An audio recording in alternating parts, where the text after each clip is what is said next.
ಇನ್ನು ಆಪರೇಷನ್ ಸಿಂಧೂರ್ ಮೂಲಕ ಪಾಕಿಸ್ತಾನ ಉಗ್ರರಿಗೆ ತಕ್ಕ ಶಾಸ್ತಿ ಮಾಡಲಾಗಿದೆ.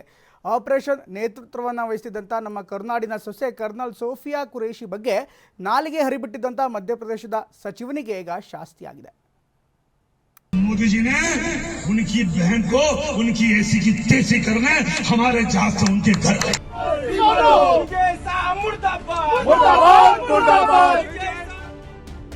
कर्नल सोफिया कुरेशी ಪಾಕ್ ವಿರುದ್ಧದ ಆಪರೇಷನ್ ಸಿಂಧೂರ್ನ ಸಿಂಹಿಣಿ.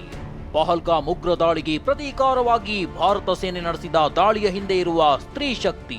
ಇದೇ ದಿಟ್ಟ ಮಹಿಳಾ ಅಧಿಕಾರಿ ವಿರುದ್ಧ ಬಿಜೆಪಿಯ ಸಚಿವನೊಬ್ಬ ಆಡಿರೋ ಮಾತು ದೇಶಭಕ್ತರ ರಕ್ತ ಕುದಿಯುವಂತೆ ಮಾಡಿದೆ.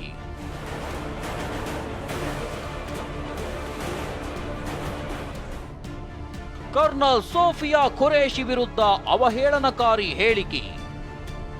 मध्यप्रदेश बीजेपी सचिवनिगे सुप्रीम कोर्ट छीमारी. इन्होंने हमारी बेटियों के सिंदूर उजाड़े थे, वही कटे पिटे लोगों को हमने उन्हीं की बहन भेज करके उनकी ऐसी की तैसी करवाई. एक बार मोदी जी के लिए जोरदार ताली बजाएं.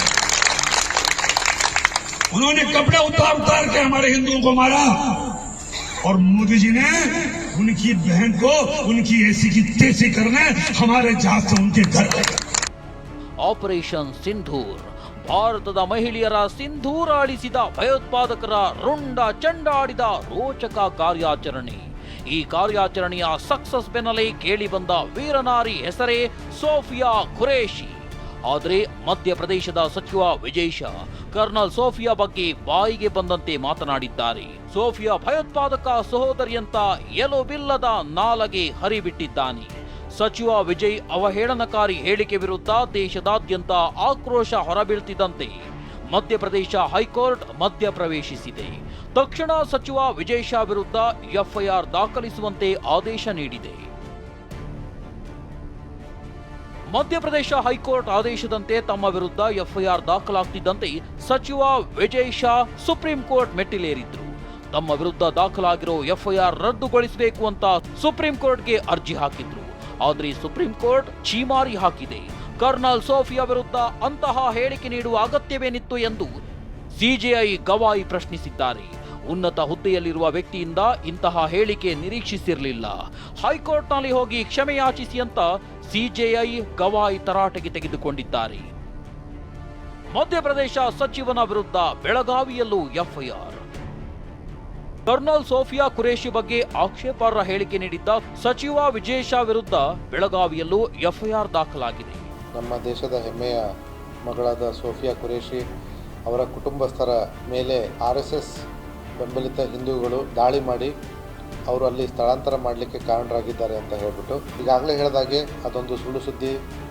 ಅದ್ರ ಬಗ್ಗೆ ಈಗಾಗಲೇ ನಾವು ತನಿಖೆಯನ್ನು ಕೈಗೊಂಡಿದ್ದೀವಿ ಅಂತ ಹೇಳಿದ್ದೀವಿ. ಈ ವಿಚಾರದಲ್ಲಿ ಈಗ ನಾವೊಂದು ಪ್ರಥಮ ವರ್ತಮಾನ ವರದಿ ಒಂದು ಎಫ್ಐಆರ್ನ ದಾಖಲೆ ಮಾಡಿಕೊಂಡು ತನಿಖೆಯನ್ನು ಮುಂದುವರಿಸಿದ್ದೀವಿ. ಇನ್ನು ಕರ್ನಲ್ ಸೋಫಿಯಾ ಕುರೇಶಿ ಸೋಫಿಯಾ ಪತಿ ಮನೆ ಮೇಲೆ ದಾಳಿಯಾಗಿದೆ ಎಂದು ಸುಳ್ಳು ಸುದ್ದಿ ಪೋಸ್ಟ್ ಮಾಡಲಾಗಿತ್ತು. ಇದೀಗ ಎಕ್ಸ್ ಖಾತೆಯಲ್ಲಿ ಪೋಸ್ಟ್ ಮಾಡಿದ್ದ ಅನೀಸುದ್ದೀನ್ ವಿರುದ್ಧ ಕಾನೂನಿನ ಪ್ರಕಾರ ಕ್ರಮ ತೆಗೆದುಕೊಳ್ಳುವುದಾಗಿ ಗೃಹ ಸಚಿವ ಡಾಕ್ಟರ್ ಜಿ ಪರಮೇಶ್ವರ್ ಹೇಳಿದ್ದಾರೆ. ಬೆಳಗಾವಿನ ಸೊಸೆ, ಬೆಳಗಾಂ ಜಿಲ್ಲೆ ಅವರ ಯಜಮಾನರು ಬೆಳಗಾಂನವರು ಅಂತೇಳಿ ಈಗಾಗಲೇ ಅವರು ಬೆಳಗಾಂ SP ಅವರು ಈಗ ಅವರಿಗೆ FIR ಮಾಡಿಕೊಂಡು ಅವ್ರ ಮೇಲೆ ಕೇಸ್ ರಿಜಿಸ್ಟರ್ ಮಾಡಿ ಅವರಿಗಷ್ಟೇ ಅವಮಾನ ಮಾಡೋದಿಲ್ಲ, ನಮ್ಮ ರಾಜ್ಯಕ್ಕೂ ಅವಮಾನ ಆದಂಗೆ ಆಗುತ್ತೆ ಮತ್ತು ದೇಶಕ್ಕೆ ಅವಮಾನ ಆದಂಗೆ. ಇದು ಇಂಥ ಸಂದರ್ಭದಲ್ಲಿ ಅಂಥ ಕೀಳು ಮನಸ್ಸು ಯಾರಿಗೂ ಬರಬಾರ್ದು. ಕಾನೂನಿನ ಪ್ರಕಾರ ಕ್ರಮ ತಗೊಳ್ಳೋಕ್ಕೆ ಖಂಡಿತವಾಗಿ ನಾವು ಈಗಾಗಲೇ ಸೂಚನೆಯನ್ನು ಕೊಟ್ಟಿದ್ದೇವೆ SP ಅವರಿಗೆ. ಕರ್ನಲ್ ಸೋಫಿಯಾ ಕುರೇಶಿ ಬಗ್ಗೆ ಅವಹೇಳನಕಾರಿ ಮಾತುಗಳನ್ನಾಡಿದ ಮಧ್ಯಪ್ರದೇಶದ ಸಚಿವ ವಿಜಯ್ ಶಾಗೆ ಸುಪ್ರೀಂ ಕೋರ್ಟ್ ತರಾಟೆಗೆ ತೆಗೆದುಕೊಂಡಿದೆ. ಇತ್ತ ಬೆಳಗಾವಿಯಲ್ಲೂ ಕೇಸ್ ಬಿದ್ದಿದೆ. ಕರ್ನಲ್ ಕುರೇಶಿ ಬಳಿ ಕ್ಷಮೆಯಾಚಿಸುವ ಬದಲು ತನ್ನ ವಿರುದ್ಧ ದಾಖಲಾಗಿರೋ ಎಫ್ಐಆರ್ ರದ್ದುಗೊಳಿಸುವಂತೆ ಕೋರಿ ಸುಪ್ರೀಂ ಕೋರ್ಟ್ ಮೆಟ್ಟಿಲೇರಿರೋ ಸಚಿವನಿಗೆ ಕೋರ್ಟ್ ಛೀಮಾರಿ ಹಾಕಿದೆ. Bureau report TV9.